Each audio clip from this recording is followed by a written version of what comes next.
नमस्कार साथियों।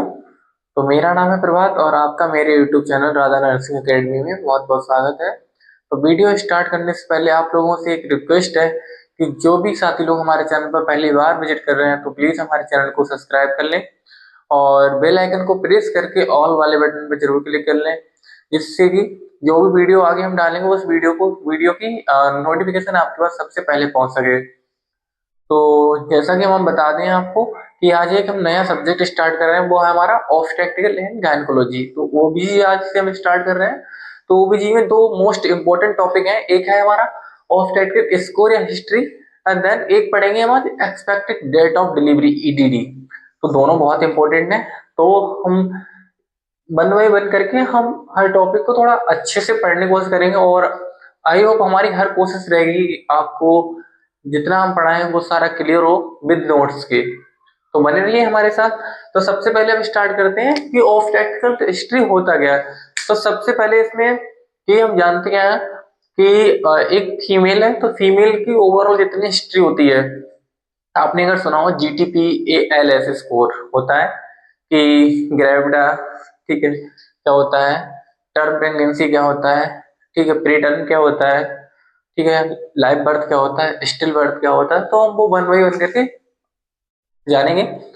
तो GTPL सबसे पहले ऑब्स्टेट्रिकल स्कोर या हिस्ट्री में हम देखेंगे कि होता क्या है। तो इसमें हम देखते हैं प्रेगनेंसी सबसे पहले कि एक प्रेगनेंसी होती है उसकी टाइम ड्यूरेशन होती कितनी, नॉर्मली कितनी होती है, एक प्रेगनेंसी की नॉर्मल टाइम ड्यूरेशन कितनी होती है। तो हम बोलने के लिए से लोग बोलते हैं कि 9 मंथ भी होती है, ठीक है, 9 मंथ भी बोल सकते हैं इसे, है 40 वीक भी बोल सकते हैं, ठीक है, और 40 वीक बोल सकते हैं और इसके बाद में हम इसे 280 डेज भी बोल सकते हैं कि प्रेगनेंसी कितने दिन की होती है, 280 डेज की। तो जो हमारी नॉर्मल एक फीमेल की नॉर्मल प्रेगनेंसी होती है 9 मंथ भी बोल सकते हैं, 40 वीक भी और 280 डेज।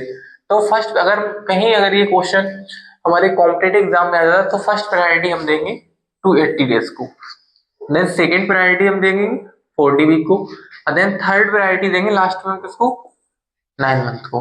तो ये तो हमारा होता है। अब हम देखेंगे GTPL स्कोर क्या होता है। हॉस्टल हिस्ट्री में पढ़ते हैं GTPAL स्कोर होता है GTPAL और S। क्या होता है इसका मतलब, GTPALS एक वन बाई वन करके जानेंगे बहुत अच्छे से। जी का मतलब होता है ग्रेविडा, जी का मतलब होता है ग्रेविडा।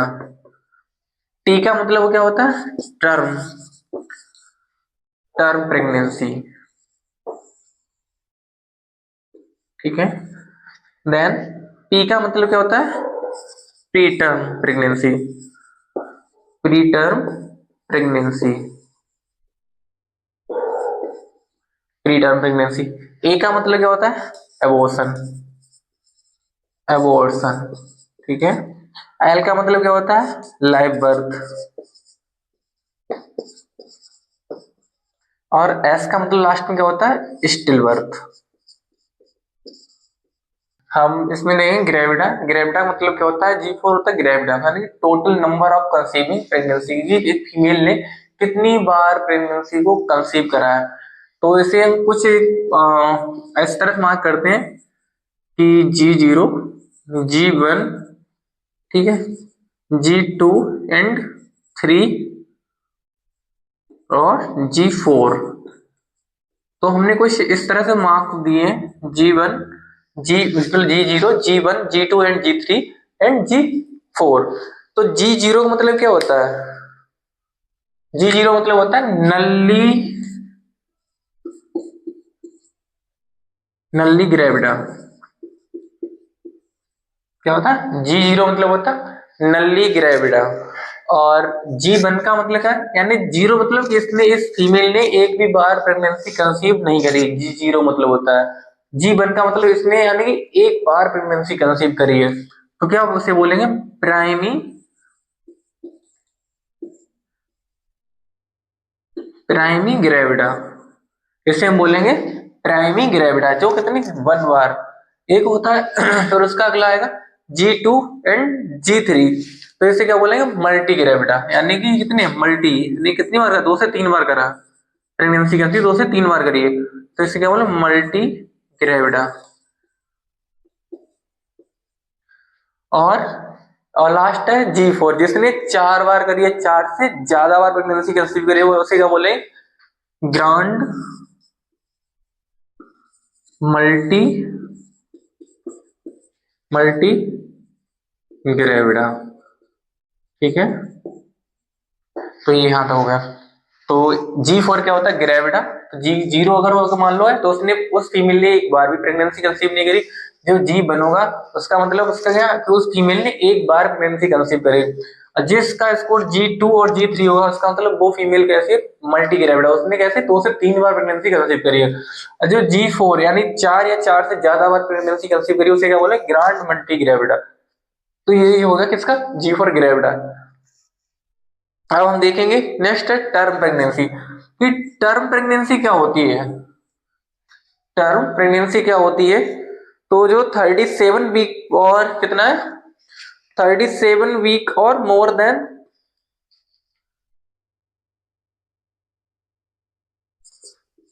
37 वीक और मोर देन 37 वीक्स, ऐसी प्रेगनेंसी। टर्म मतलब क्या होता है, एक अपने टाइम पीरियड पर प्रेगनेंसी की क्या डिलीवरी हो जाए उसे बोले टर्म प्रेगनेंसी, यानी कि 37 वीक पे हो जाए, या मतलब 38 वीक पे हो जाए, 39 वीक पे हो जाए, और 40 वीक पे हो जाए, तो इसे तब तक क्या बोलेंगे, तो हम बोलेंगे इसे नॉर्मल प्रेगनेंसी, यानी टर्म, यानी कि ये प्रेगनेंसी का टाइम पर इसकी डिलीवरी हुई है। एक होती है प्री टर्म, यानी कि बिफोर 37 वीक, जो था।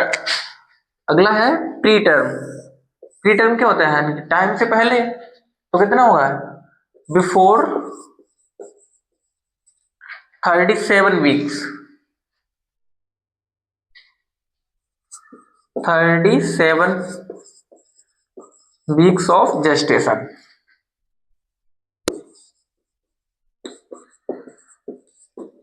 प्री टर्म मतलब ऐसी प्रेगनेंसी जो 37 वीक से पहले डिलीवर हो रही है, उसे बोलेंगे प्री टर्म, यानी टाइम से पहले। अगला होता है एबॉर्शन। एबॉर्शन क्या होता है, जिसे क्या दूसरा नाम बोलते हैं, ऑल्सो कॉल्ड एज मिसकैरेज। क्या बोलते हैं, ऑल्सो कॉल्ड एज मिसकैरेज। ठीक है, एबॉर्शन क्या बोलते हैं, ऑल्सो कॉल्ड एज मिसकैरेज। तो ये कितने टाइम से कितने तक होता है, इसमें क्या होता है, जो कितने टाइम होता है, before 22 weeks of gestation, weeks of gestation. ठीक है, क्या है, ऐसी मतलब कोई जो प्रेग्नेंट लेडी है, इसकी डिलीवरी क्या है, वो मिसकैरेज हो जाता है, और वो कितने 22 वीक से पहले, तो उसे हम एबॉर्शन बोलेंगे, एबॉर्शन या मिसकैरेज। ठीक है, अगला है लाइव बर्थ की total number of children in present. ठीक है, total number of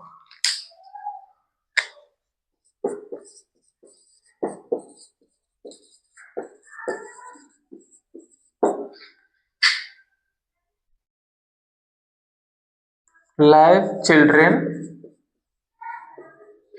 total number of live children at present. क्या होता है, लाइव बर्थ का मतलब होता है कितने, जो वो जो फीमेल है, प्रेग्नेंट लेडी थी, उसके कितने बच्चे कहते हैं लाइव हैं, अभी जीवित हैं, यानी कि उनकी डिलीवरी सही हुई थी और उसके बाद ही वो सही है बिल्कुल।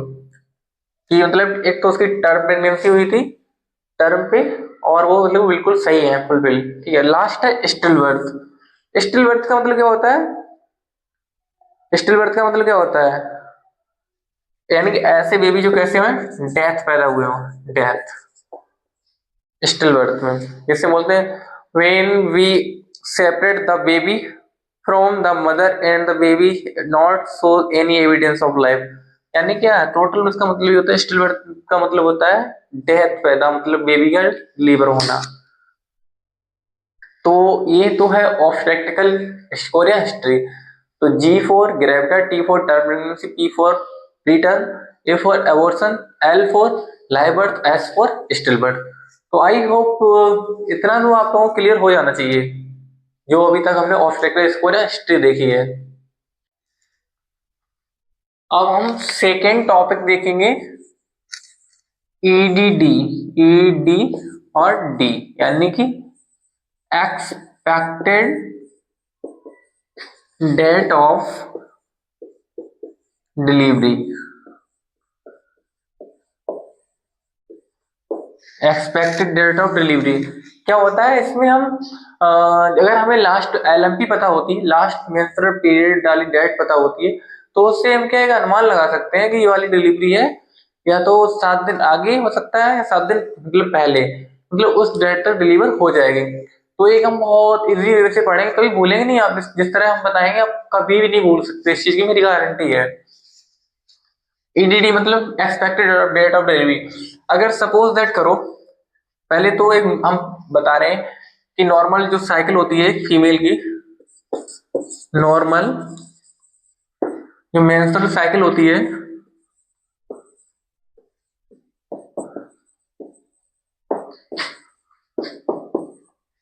मेंस्ट्रुअल साइकिल जो होती है वो कितनी होती है, 28 डेज की होती है, ठीक है। 28 डेज की होती है जो नॉर्मल होती है, कॉमन होती है। तो सपोज दैट करो, अगर इस 28 डेज साइकिल वाली फीमेल है कोई, और जिसका जो एलएमपी है लास्ट मेंस्ट्रुअल पीरियड, वो क्या डेट है, कोई हमें डेट ले लेते हैं ऐसी, आज सपोज दैट 4/6, ठीक है, 2025, ये किसी की एलएमपी है। अब हमें इसकी क्या निकालनी, ईडीडी निकालनी, एक्सपेक्टेड डेट ऑफ डिलीवरी, ठीक है। एक फीमेल है जिसकी एलएमपी है 4/6/2025 और उसकी साइकिल के जो डेज है वो 28 डेज की साइकिल उसकी पूरी कंप्लीट होती है, तो इसकी ईडीडी निकालेंगे। तो ध्यान रखना है हम फॉर्मूला लगाएंगे, ठीक है। तो यहाँ पे हम कितना ऐड करेंगे, डेज होते हैं, तो डेज में हम 7 डेज ऐड कर देंगे, 7 डेज, ठीक है। डेज में क्या कर देंगे, 7 डेज ऐड कर देंगे। और जो मंथ होता है इसमें हम +9 मंथ ऐड कर देंगे। देन हमारा पूरा जो क्या है एक्सपेक्टेड डेट ऑफ डिलीवरी, हमें मतलब जो डेट है वो मिल जाएगी। तो हम कैलकुलेशन आपके सामने कर रहे हैं कि 4/6/2025 दे रखा था, जो डेट है उसमें हमें दिन ऐड करने हैं, जो मंथ है उसमें हमें मंथ ऐड करना है। तो पहले निकालेंगे 7 तो 4 कितना होता है, 11, ठीक है।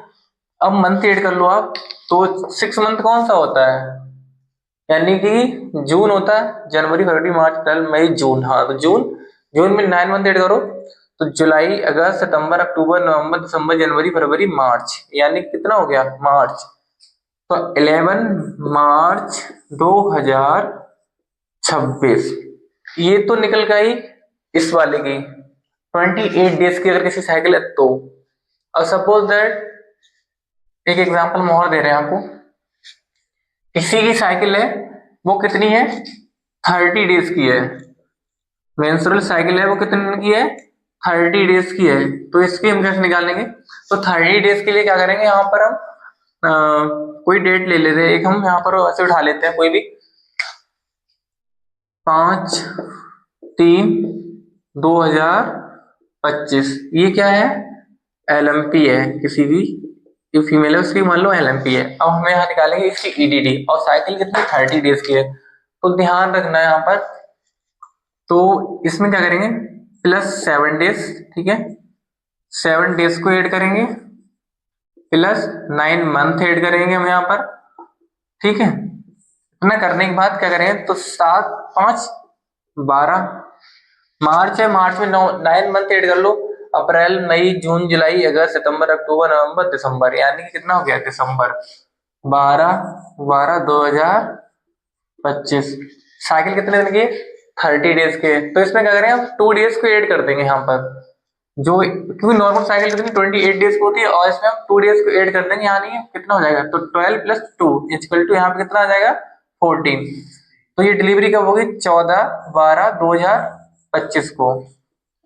तो ये डिलीवरी कब हो जाएगी, 14/12/2025 हो जाएगी, क्योंकि साइकिल 30 दिन की है, तो इसलिए 2 दिन जो एक्स्ट्रा वाले हैं वो यहाँ पर हम ऐड कर देंगे। अब एक हम एग्जांपल देंगे आप लोगों को कि अगर कोई साइकिल 26 दिन की होती तो उसमें हम क्या करेंगे। हम यहीं पे देख ले रहे हैं, अगर कोई साइकिल 26 दिन की है,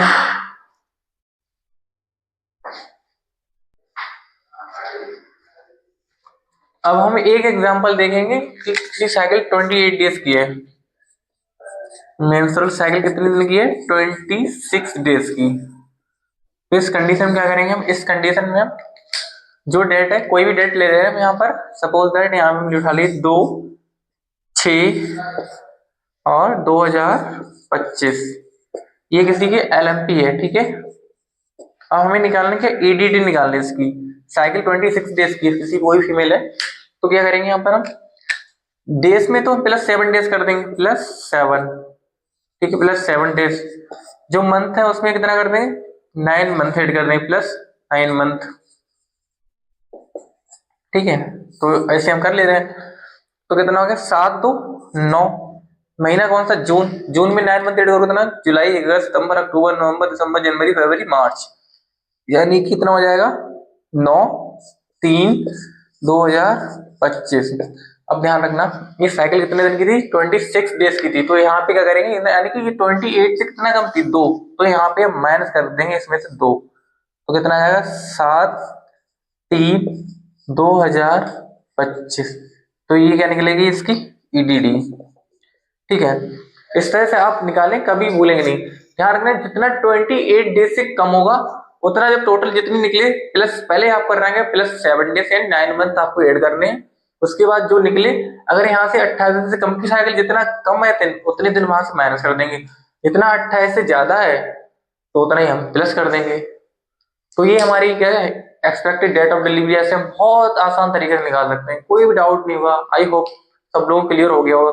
अगर कोई भी अभी भी डाउट रहता है तो प्लीज आप कमेंट सेक्शन में कमेंट कर सकते हैं और हमें बता सकते हैं। जो अगर आपको कुछ समझ नहीं आया तो प्लीज हम आपको समझाने की कोशिश जरूर करेंगे। तो थैंक यू सो मच, मिलते हैं नेक्स्ट वीडियो में, तब तक के लिए